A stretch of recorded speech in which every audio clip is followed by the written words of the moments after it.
গতকাল সুপ্রিম কোর্টের রায়ে 2016 সালের শিক্ষক নিয়োগের প্যানেল খারিজ হয়ে যায়। এই রায়ের ফলে প্রায় 26,000 চাকরি বাতিল হয়ে যায়। 26,000 চাকরি বাতিলের জন্য এই রাজ্যের শিক্ষা এবং সামাজিক ক্ষেত্রে যেভাবে বিপর্যয় নেমে এসেছে, আতঙ্কগ্রস্ত সাধারণ মানুষ থেকে রাজনৈতিক নেতারাও দিশেহারা। এটা খুবই অস্বস্তির ব্যাপার যে পশ্চিমবাংলায় 16 সালের এসএসসির নিয়োজিত প্রায় 26,000 চাকরি বাতিল হলো, সুপ্রিম কোর্ট বাতিল করল। হাইকোর্ট এই অর্ডার দিয়েছিল এবং হাইকোর্ট যা বলেছিল, সুপ্রিম কোর্ট তাকে কার্যত মান্যতা দিয়ে বলল যেটা এমন ধরনের অপরাধ হয়েছে, দুর্নীতি এত ভয়াবহ এবং গোটা নিয়োগ প্রক্রিয়াকে যেভাবে কলুষিত করা হয়েছে, এটা রিপেয়ার করার মতন কোনো সুযোগ নেই। 1 বছর সময় পেয়েছিল আমাদের রাজ্যের সরকার যে কারা যোগ্য কারা যোগ্য না তা স্পষ্ট করুন। 1 বছর লেগে গেল, সরকার যোগ্য অযোগ্য স্পষ্ট করতে পারল না। কত টাকা খেয়েছে, হাজার হাজার ছেলেমেয়ের জীবন ধ্বংস করছে। কেন? কিছু অযোগ্য অপদার্থ যাদের টাকা নিয়ে চাকরিতে ঢুকিয়েছে রাজ্য সরকার এবং শাসক দল, তাদেরকে রক্ষা করার জন্য যারা যোগ্য তাদেরকে খারিজ করতে হলো। সরকার দাঁড়ালো অযোগ্যদের পাশে, সরকার যোগ্যদের পাশে দাঁড়ালো না, অযোগ্যদের বাতিল করার মনোভাব নিল না।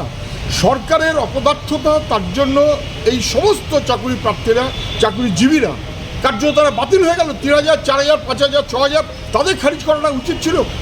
সরকার করলো না বলে আজকে সুপ্রিম কোর্টে আমাদের রাজ্যের মুখমূল্য শুধু না, আমাদের ছেলে মেয়েগুলো তাদের কী হবে, তাদের টাকা ফেরত দিতে বলেছে, তাদের টাকা ফেরত দিতে বলেছে।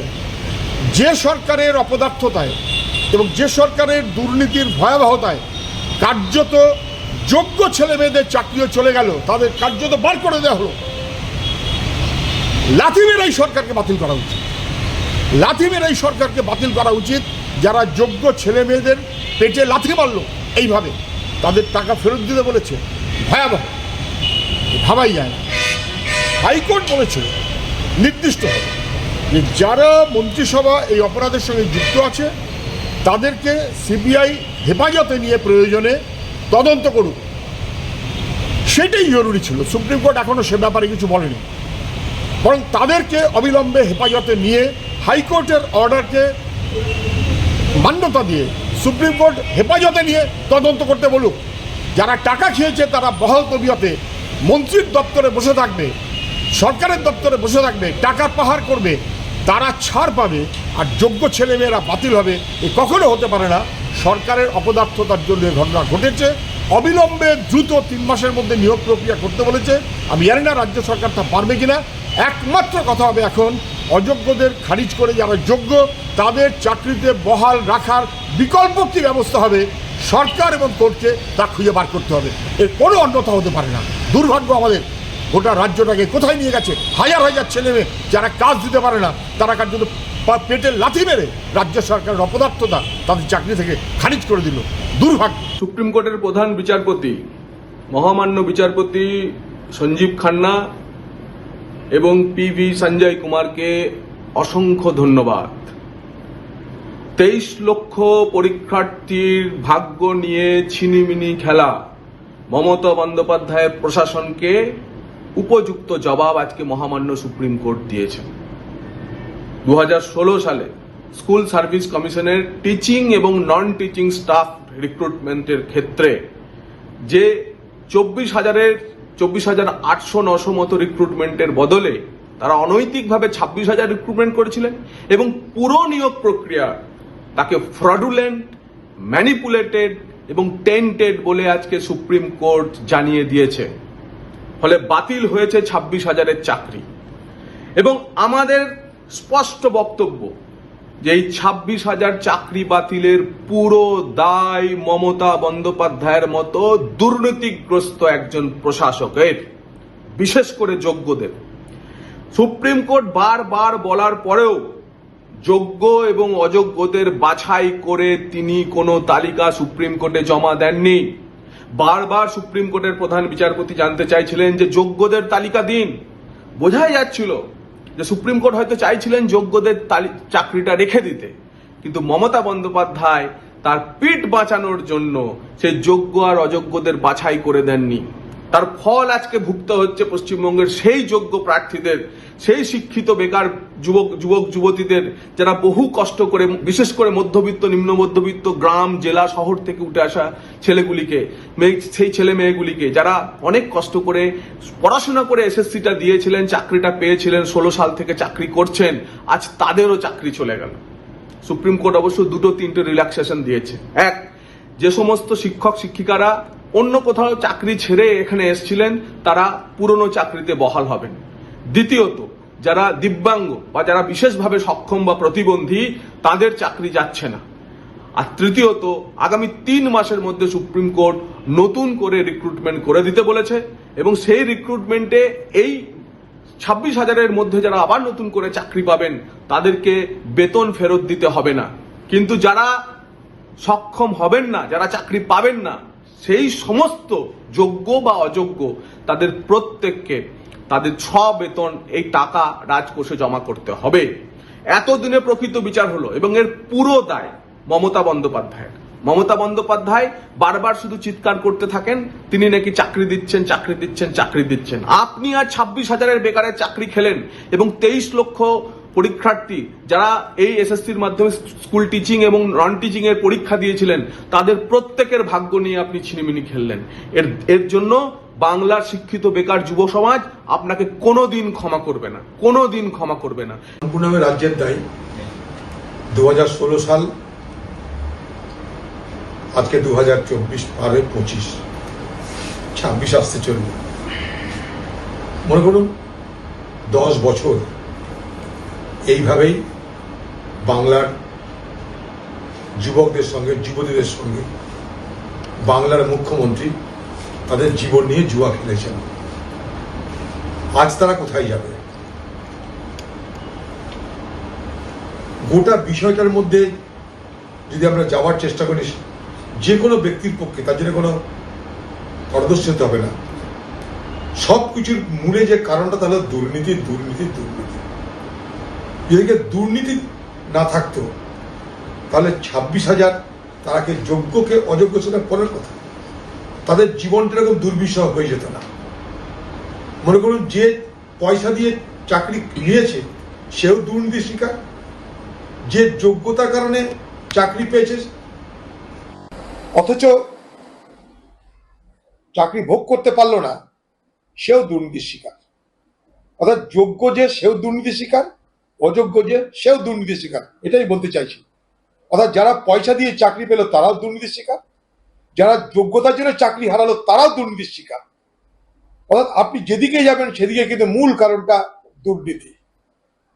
আর এই রাজ্যে শুধু দুর্নীতি হয়েই ক্ষান্ত থাকছে না, এই দুর্নীতিকে ধামাচাপা দেওয়ার জন্য আমার আপনার ট্যাক্সের টাকা নিয়ে হাইকোর্ট, সুপ্রিম কোর্টে লক্ষ লক্ষ কোটি কোটি টাকা খরচ করে যাচ্ছে। নিজেকে তিনি বলেন আমি ব্রাহ্মণের কন্যা। আজকে সেই ব্রাহ্মণ কন্যা এই সমস্ত যুবক যুবতীদের পিন্ডি খেয়ে বেঁচে থাকুন, কারণ আগামী দিনে তাদের মধ্যে কে কোথায় যাবে জানি না। এই হতাশা থেকে, এই অবসাদ থেকে তারা কোন পথে এগোবে আমার জানা নাই, কিন্তু আমি শঙ্কিত। এটা দারুণভাবে প্রভাব পড়েছে বাংলার সমাজে।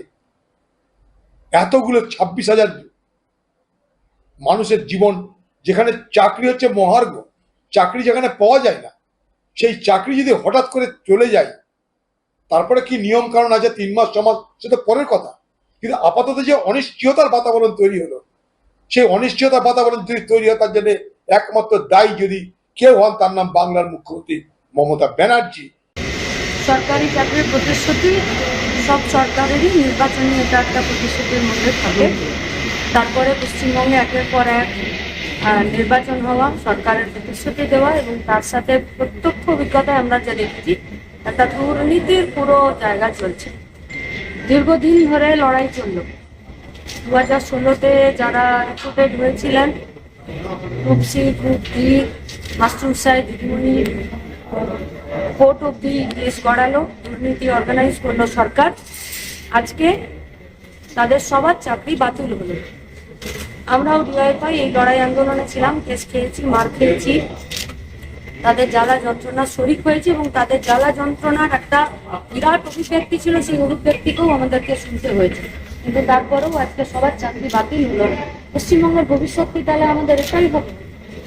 অল সেকেন্ড ডান এই 26,000, তার মানে তো তার পরিবার ধরলে প্রায় 1 লক্ষ মানুষ চেষ্টা করেছে, এবং এটা এই ধরনের অবস্থা তৈরি হচ্ছে, এটা বোঝা যাচ্ছে। কিন্তু এটা তো যাদের চাকরি গেল তাদের তো কিন্তু এরা শুধু শিক্ষকদের চাকরি যাওয়া নয়, বাকি তো গ্রুপ সিয়ারে যা বলছিস। কিন্তু প্রথম কথা হচ্ছে যে যাদেরকে সরকার অ্যাপয়েন্টমেন্ট এটা দিল, কিন্তু এখন কোর্ট বলছে এটা গোটা প্রক্রিয়াটা হচ্ছে দুর্নীতিযুক্ত এবং এই জন্য পারা যাবে না। তাহলে কাজ তো সে গেল। এই যে এত বাড়িতে কান্নার রোল উঠবে, এদেরকে বলা হচ্ছে টাকা ফেরত দিতে হবে, প্রত্যেক টাকা ফেরত দিতে হবে, যারা মাইনে পায় এরা খরচ করে। আর এরা সবাই হচ্ছে বয়সটা যখন তারা সংসারটা শুরু করেছে, জীবনটা সবাই শুরু করেছে, জীবনটা শুরু করতে গিয়ে ঝাটকা কেন হলো সেটা বড় প্রশ্ন হবে না? অনেকে এটা থেকে পাশ করাতে চাইছে, কিন্তু আমরা প্রথম থেকে বলছিলাম যে এটা প্রক্রিয়ার মধ্যে যদি একটা দুর্নীতি হয় তাহলে গোটা ব্যবস্থাটাই দুর্নীতির থেকে একদম মানে ছাপ পড়ে যায়।